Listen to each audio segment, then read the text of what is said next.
Welcome to my channel भूगोल अध्ययन पीठ। भूगोल अध्ययन पीठ में तुम सबको स्वागतम। आज मैं पंपा मैम चले आए क्लास 10 हाइड्रोस्फीयर का एक नया टॉपिक लेके। वो क्या है? वो अटलांटिक महासागर का विभिन्न जो ओशन करंट है उसके बारे में हम लोग जानेंगे। क्या ओशन करंट? ओशन करंट मतलब सामुद्रिक जो धाराएं है वो किस जगह से, किस देश के पास से, किस नाम से, और कौन सा धाराएं गर्म है कि ठंडा है, कौन सा धाराएं कहाँ से कहाँ तक जाता है, उसके बारे में हम लोग डिटेल्स में डिस्कस करेंगे। अब इसके पहले हम लोग देखे थे कि ओशन करंट क्या है। उसके बारे में मैं पहले भी बता चुकी हूँ, मेरा एक दूसरा वीडियो में आज भी बता रही हूँ। ओशन करंट या सामुद्रिक धाराएं, ओशन करंट ये क्या होता है? ये होता है कि समुद्र का जो पानी होता है वो एक जगह से दूसरे जगह उसका स्थानांतरण, इसी को कहते हैं ओशन करंट या सामुद्रिक धाराएं। और नेक्स्ट क्या है? Oceanic drift. ओशनिक ड्रिफ्ट ये क्या होता है? ये जो सामुद्रिक जो पानी, समुद्र का जो जल होता है, ये पछुआ हवा, हम लोग पछुआ हवा के बारे में डिस्कशन किया था। ये जो पछुआ हवा है इसके साथ घर्षण होके एक जगह से दूसरे जगह जो जाते हैं उसी को कहते हैं ओशनिक ड्रिफ्ट। नेक्स्ट क्या है? ओशनिक प्रवाह। ओशनिक प्रवाह क्या है? वो क्या होता है? ये ओशनिक प्रवाह या ओशनिक स्ट्रीम। स्ट्रीम किसे कहते हैं? जिसका गतिवेग मतलब ओशन का जो पानी होता है वो एक जगह से दूसरे जगह क्या होता है? बहुत जल्दी चला जाता है और वो हर एक जगह जा सकता है, उसको कहते हैं स्ट्रीम। तो इसके बारे में पहले भी डिस्कशन कर दिया था, आज भी और एक बार डिस्कशन कर दिए। अब हम लोग देखेंगे ये ओशन करंट, ये विभिन्न प्रकार का होता है। किसी जगह वार्म गर्म होता है, किसी जगह कोल्ड या ठंडा होता है। तो ये क्यों होता है? इसके लिए कुछ कारण है, इसके बारे में भी एक वीडियो में मैं डिस्कशन कर दिए थे। फर्स्ट क्या कारण है? पृथ्वी का जो आवर्तन गति होता है उसके लिए ये करंट एक जगह से दूसरे जगह स्थानांतर करते हैं। नेक्स्ट क्या? इसका जो तापमान है, यह तापमान का विभिन्नता, एक जगह से दूसरे जगह जाने से ये ओशनिक करंट क्या होता है? परिवर्तित होता है। किसी जगह ठंडा होता है, किसी जगह गर्म होता है। नेक्स्ट क्या? नियत वायु प्रवाह। प्लैनेटरी विंड के बारे में हम लोग डिस्कस किया और एक दूसरा वीडियो में, उसमें डिटेल्स में देखोगे। उसमें क्या होता है? नियत वायु प्रवाह। नियत वायु प्रवाह 3 प्रकार का होता है। एक होता है आयन वायु या वाणिज्य वायु, दूसरा क्या? पछुआ वायु, और तीसरा ध्रुवीय वायु। ये जो वायु प्रवाहित होता है इसके अनुसार ही समुद्र ओशनिक करंट प्रवाहित होता है। अब अभी इस पिक्चर में हम लोग देखेंगे कैसे इस वायु के अनुसार ये ओशनिक करंट प्रवाहित होता है, देखेंगे। तो क्या देखेंगे? ये एक मैप है। ये मैप में इसमें इधर क्या है? नॉर्थ अमेरिका, उत्तर अमेरिका, दक्षिण अमेरिका, ये है एशिया, ये अफ्रीका, ये ग्रीनलैंड, ये है ये मैप। और बीच में जो समुद्र या सागर है वो क्या है? महासागर, अटलांटिक महासागर है। ये अटलांटिक महासागर को भी 2 भागों में बांटा गया है। ये बीचों बीच ये जो रेखा गया है इसका मान कितना है? 0 डिग्री। मतलब ये कौन सा रेखा है? भूमध्य रेखा। ये भूमध्य रेखा है।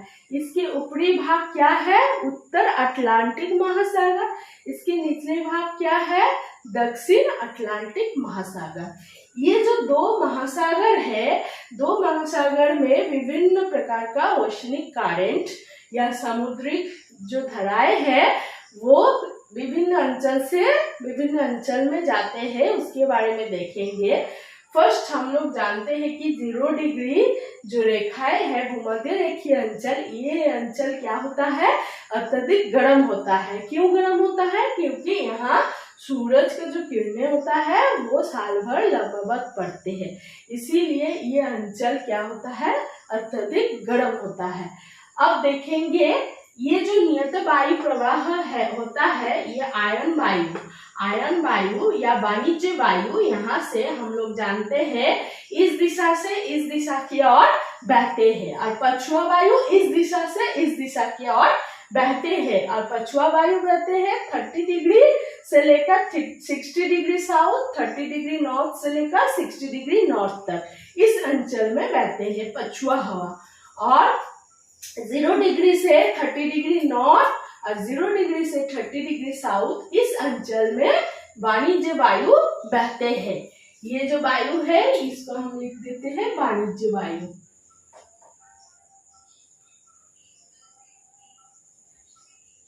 वाणिज्य वायु बहते हैं। ये जो अंचल है इसमें इस दिशा से इस दिशा हम लोग देखेंगे कि इस 0 डिग्री से इस अंचल में, इस अंचल से जो इस तरह से वाणिज्य वायु के साथ साथ जो ओशन करेंट या सामुद्रिक धाराएं बहते हैं, ये भूमध्य रेखा के उत्तर से दक्षिण से बहते हैं, इसको बोलते हैं उत्तर भूमध्य सागरीय स्रोत या करेंट। ये दक्षिण भूमध्य सागरीय स्रोत या धाराएं, ठीक है, ये क्या होता है, गर्म होता है। ये ऊपर और नीचे 0 डिग्री के ऊपर और नीचे बहते हैं। ये गर्म धाराएं उत्तर भूमध्य रेखीय स्रोत, दक्षिण भूमध्य रेखीय स्रोत, और इसके साथ साथ ये जो धाराएं है, ये धाराएं क्या होता है, यहाँ से यहाँ तक चला जाता है, इस अंचल से इस अंचल तक। तो जाने से क्या होता है, इस अंचल में कैरिबियन सागर होता है। इस अंचल में तो कैरिबियन सागर होने से इसमें इधर का जो धाराएं है इसको कहते हैं कैरिबियन स्रोत। कैरिबियन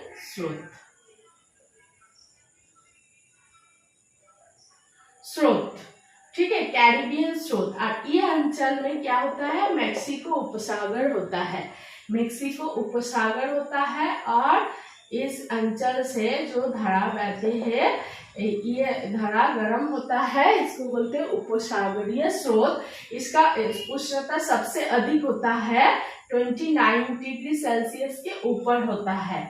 इस उपसागरीय स्रोत का जो तापमान होता है सबसे अधिक होता है, और इसका जो तीव्रता होता है, गतिवेग होता है, ये भी सबसे अधिक होता है। पर घंटा में 10 किलोमीटर होता है। तो यहाँ से उपसागरीय स्रोत फिर ऊपर जा रहा है, ऊपर जाके ये जो धाराएं जा रहा है इसको कहते हैं उत्तर अटलांटिक धाराएं, उत्तर अटलांटिक धाराएं।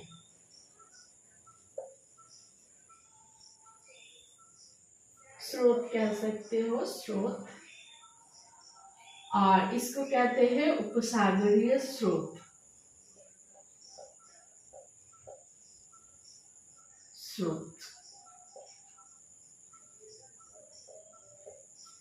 ठीक है। ये सब धाराएं क्या है, गर्म है, क्योंकि ये भूमध्य रेखीय अंचल के पास से जा रहा है। फिर ये धारा जाते जाते यहाँ पर 3 भागों में विभक्त हो गया है। ये 3 भागों में ऐसे, ये जो है ये स्रोत क्या है, इसका नाम इडमिंगा स्रोत, इडमिंगा स्रोत,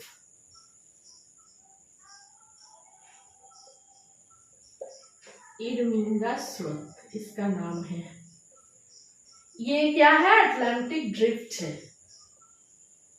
अटलांटिक ड्रिफ्ट।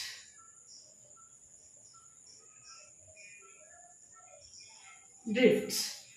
और ये जो धाराएं है, ये जो स्रोत है,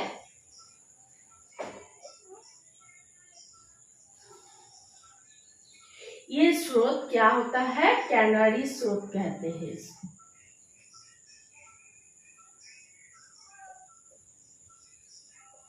कैनारी स्रोत कहते हैं। और ये धाराएं गर्म नहीं होता है, ये क्या होता है? ठंडा होता है। इसको मैं ब्लैक पेन से दिखा रही हूँ।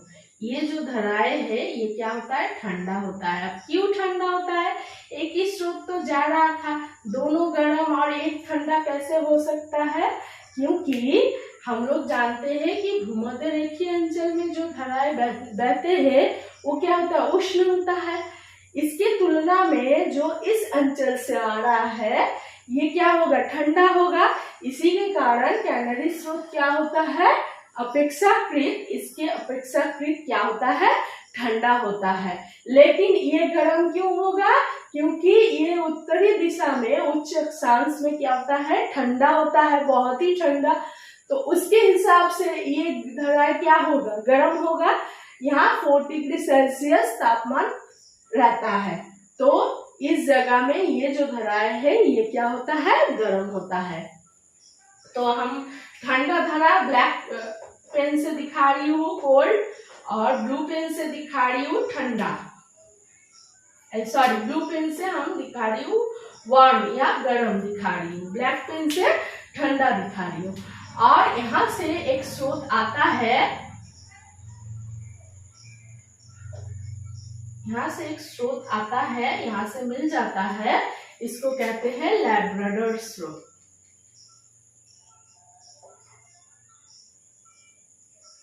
लैब्राडोर स्रोत कहते हैं, लैब्राडोर स्रोत। और ये स्रोत क्या होता है? ठंडा होता है। तो देखो बीच में जो इस अंचल में एक क्या होता है? धाराओं के बीच में पानी होता है, जहाँ पानी क्या होता है? स्थिर होता है।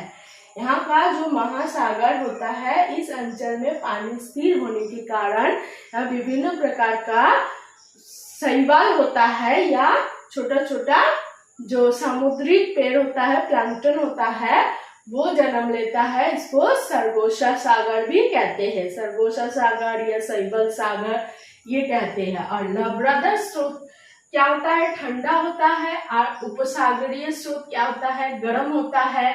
इसके कारण इस अंचल में एक शैवाल दीवार या कोल्ड वॉल होता है, उत्पन्न होता है। कोल्ड वॉल या ठंडा दीवार या हिम प्राचीर, या इस अंचल को हम लोग मग्नोचरा भी कह सकते हैं।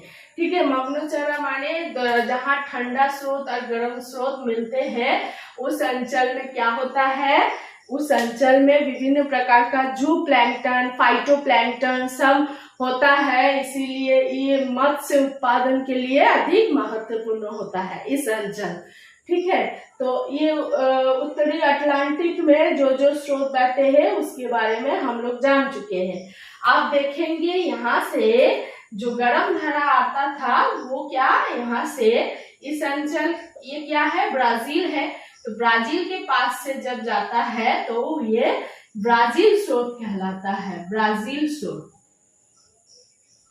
ब्राजील स्रोत कहलाता है। ये भी गर्म होता है, लेकिन ब्राजील स्रोत ये जहाँ पछुआ हवा बहते हैं उस अंचल से फिर क्या जो बाएं से दाहिनी ओर जाता है, मतलब पछुआ हवा की दिशा ले लेते हैं और ये ठंडा होता है। और इस अंचल से कौन सा हवा बहते हैं, कौन सा स्रोत बहते हैं? कुमेरू स्रोत। क्योंकि ये कुमेरू अंचल से जा रहा है तो इसको कहते हैं कुमेरू स्रोत। ये ठंडा होता है क्योंकि ये मेरू अंचल या ध्रुवीय अंचल से बहते हैं और ये ठंडा होता है।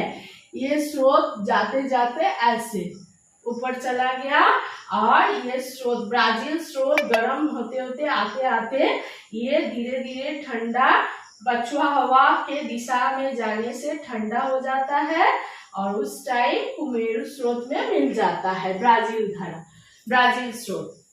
अब यहाँ से इस अंचल से जो धारा बहते हैं ये कुमेरू स्रोत यहाँ धक्का लग के अफ्रीका महादेश में ऊपर जाता है। ये भी ठंडा होता है, इसको कहते हैं बेंगुएला, बेंगुएला स्रोत, बेंगुएला स्रोत इसको कहते हैं, बेंगुएला स्रोत हो गया।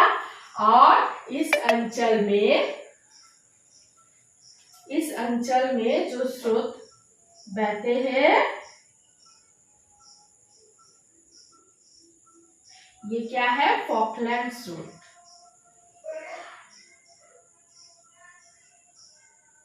फॉकलैंड स्रोत या धाराएं किसी एक कह सकते हो। इस अंचल में भी देखो ऐसे सर्कुलर वे से ये धारा बह रहा है। तो ये हम लोग आज के क्लास में क्या जाने, अटलांटिक महासागर के अंदर, अटलांटिक महासागर में ओशनिक करंट या समुद्रिक धाराएं या समुद्रिक स्रोत कह सकते हो, विभिन्न अंचल से विभिन्न अंचल में बहते हैं। जहाँ गर्म अंचल है, उष्ण अंचल है, उष्ण अंचल से क्या होता है, ठंडा अंचल में या ठंडा अंचल में जाने से क्या होता है, उष्णता का क्या डिस्ट्रीब्यूशन हो जाता है। जहाँ अधिक ठंडा वहाँ गर्म धारा जाने से थोड़ा बैलेंस हो जाता है, बहुत ठंडा थोड़ा कम हो जाता है। फिर ठंडा अंचल से गर्म अंचल में आने से क्या होता है, थोड़ा गर्मी कम हो जाता है। इस तरह से जो वायु हर साल प्रवाहित होता है, प्लैनेटरी विंड या नियत वायु प्रवाह, उसके अनुसार ये हवा बहते हैं। और इसके कारण क्या होता है, विभिन्न अंचल में मत्स्य उत्पादन अधिक हो सकता है, या विभिन्न अंचल का जो सामुद्रिक पानी जल है उसका टेम्परेचर नॉर्मल हो जाता है। ठीक है, इसका महत्व ये है। तो आज की क्लास में हम लोग अटलांटिक महासागर के बारे में जाने। नेक्स्ट क्लास में प्रशांत महासागर और हिंद महासागर के बारे में जानेंगे। आज का क्लास अगर अच्छा हो तो लाइक, शेयर और सब्सक्राइब कर देना। Thank you.